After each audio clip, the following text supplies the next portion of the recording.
Cepat. Kau tengok ni Alamak. Kamu dulu ni tak habis lagi ke main tu? Belum lah, sikit lagi lah. Sudi dengan kalau.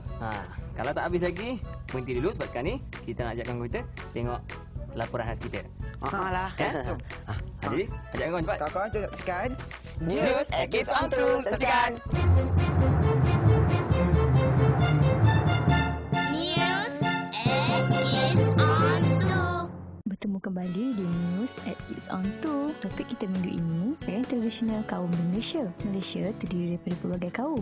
Ini menjadikan negara kita sebuah negara yang kaya dengan warisan budaya. Salah satu warisan budaya yang dapat dilihat ialah pakaian pelbagai kaum. Pakaian tradisional masyarakat Malaysia terdiri daripada baju Melayu, baju kurung, kebaya, sari, doti, sampuk, censam, makua, kelambi dan sinuangga. Biasanya, pakaian tradisional ini akan dipakai semasa sambutan hari perayaan atau majlis-majlis tertentu.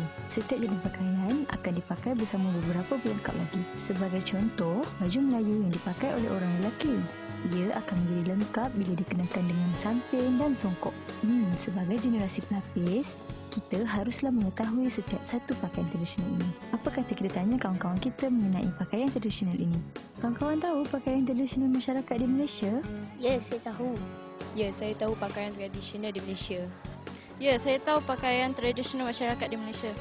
Ya, saya tahu pakaian masyarakat di Malaysia.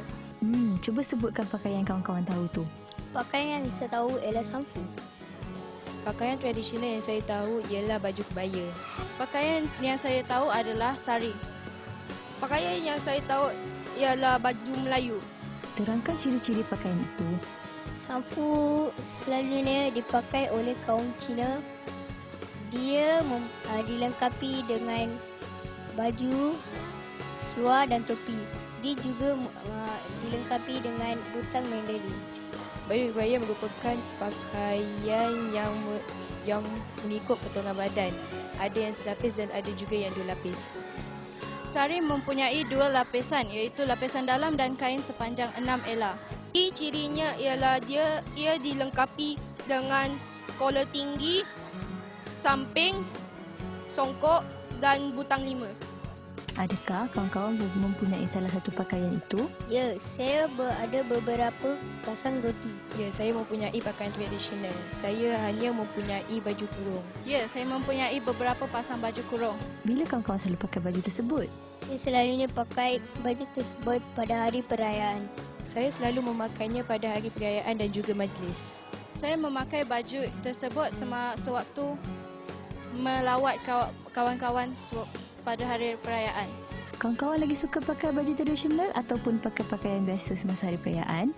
Pakaian baju tradisional kerana saya selalunya memakai pada setahun sekali sehari. Saya lebih suka memakai pakaian tradisional daripada memakai baju biasa kerana saya lebih selesa dengan pakaian tersebut.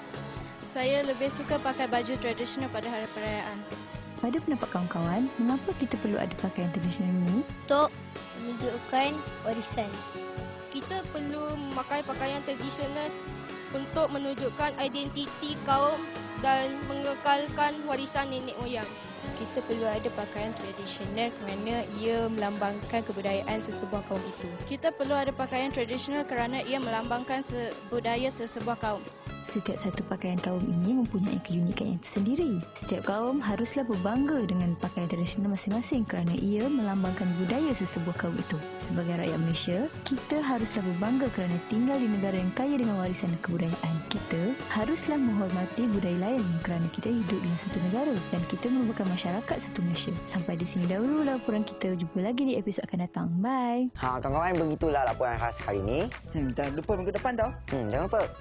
Dan sekarang ni, jom kita ajakkan untuk berehat dulu dengan rancangan seterusnya. Saksikan.